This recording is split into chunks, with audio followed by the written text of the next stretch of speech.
folks, one thing I noticed here, isa sa mga napuna ko dito sa mga airport, and all over the airports I've been through, when you go into their country, they're very patriotic. Inilalagay nila yung lengguwahe nila talaga sa mga karatula. Kagaya nito, ito.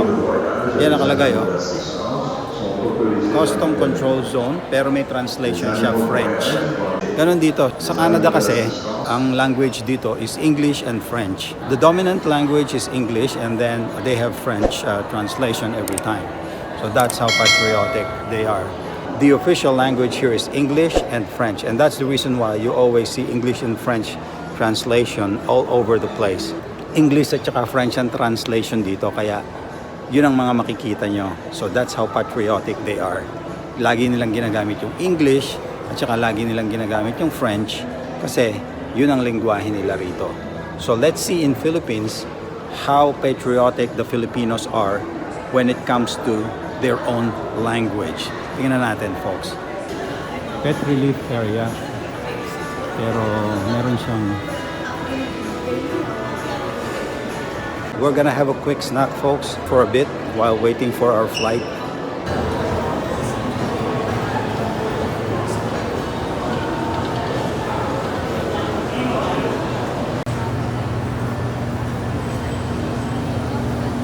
Makita nyo, folks, ha? O yan, o.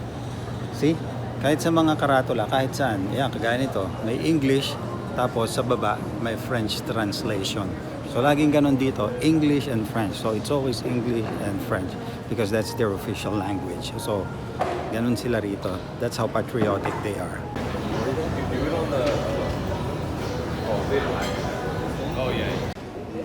Okay, mga folks, kain muna tayo. We're just gonna have a quick meal because I believe the flight from Toronto to Boston doesn't have any food at all. So, I think we better have a quick snack, folks. Dentist Daily Guide. Dentist Daily Guide. Dentist Daily Guide. Dentist Daily Guide. Ito lang pagkain sa airport. Yun. Salmon. Salmon. Yun lang. Sama na ako mag-vlog sa pagkain, mga folks. Subo lang ako na isa. Big sayang.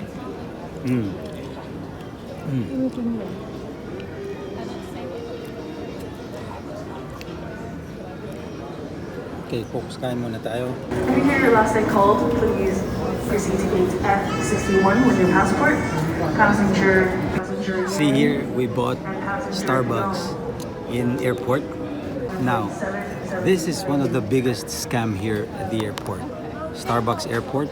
What they do is, right, if you order this kind of drink and you tell them don't put ice on it, they will charge you $1.15. Why? Because if you don't put ice, the content is just barely over here. But if they put ice, then they're saving a lot. So you're gonna be forced to have some ice inside the cup, because if you don't want them to put the ice, they'll charge you $1.15. That's a freaking cash grab. It's the biggest scam they have here in Toronto Pearson Airport, Starbucks. Wow. Can you imagine that? But you don't have any choice because, you know, they don't allow drinks inside the airport now. So, hindi ko na sasabihin sa inyo sa Tagalog kasi baka maintindihan nyo pa. Matuto pa yung mga Pinoy na mandaya na naman. Kasi marami na mandaraya sa Pilipinas. Baka matutunan pa nila yung pandaraya rito. I'd rather speak in English. So, yeah. I guess that'll be much more formal. Alright. So, but that's a scam. Alright. So, if they don't put ice, they charge you $1.15. They need to put ice so that they don't fill up the glass, the cup. Because see, half of this drink are all ice. You know, stupid policy. Well, okay, folks. I think they're calling for us to board now. in gate F61. We're going to Boston. Once again, we're here. We're now inside the plane, and we're ready to take off for Boston. Meanwhile, ihi muna tayo mga folks. I'll just use the washroom. Naiihi ako.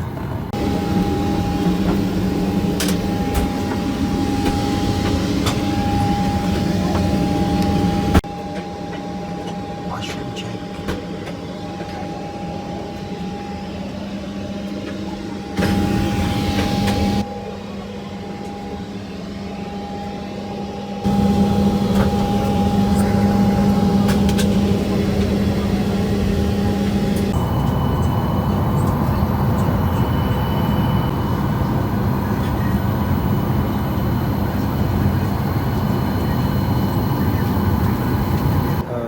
It's gonna be at least about like 2 hours going to Boston.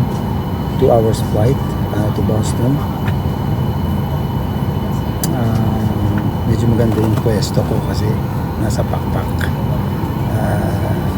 I'm just like by the window and by the wings. So yeah, maganda. Kitang-kita natin yung langit mamaya.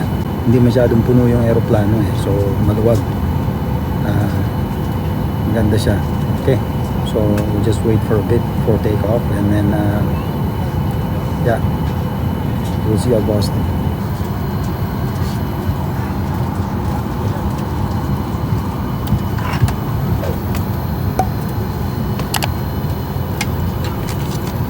Daming bakante.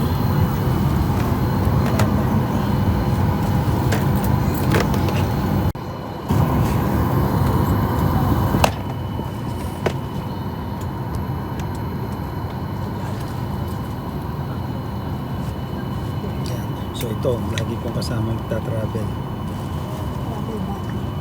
Travel body.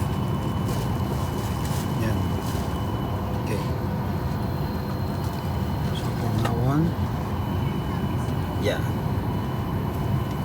Kasama yan sa mga vlog. Travel body. Okay.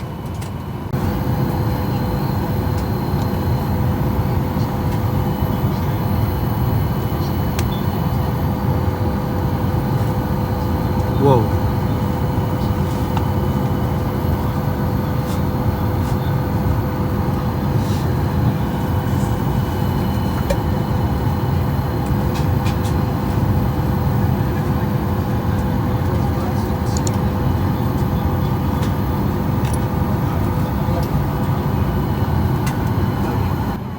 Okay, folks, our flight is supposed to be 5 o'clock. Now it's already 5:19, so the plane is 19 minutes delayed. Wow. Oh. Donc, les reversements de Parlement aéroplan, accès au service de message électronique sont faits à bord. Ceci commence par belle. It's already 5:44 p.m. We haven't moved a thing.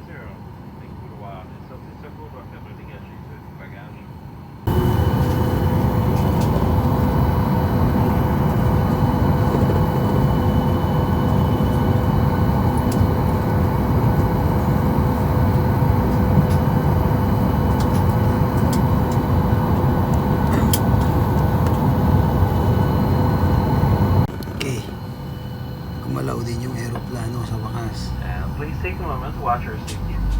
Okay, now we're on the way. Dentist Daily Guide.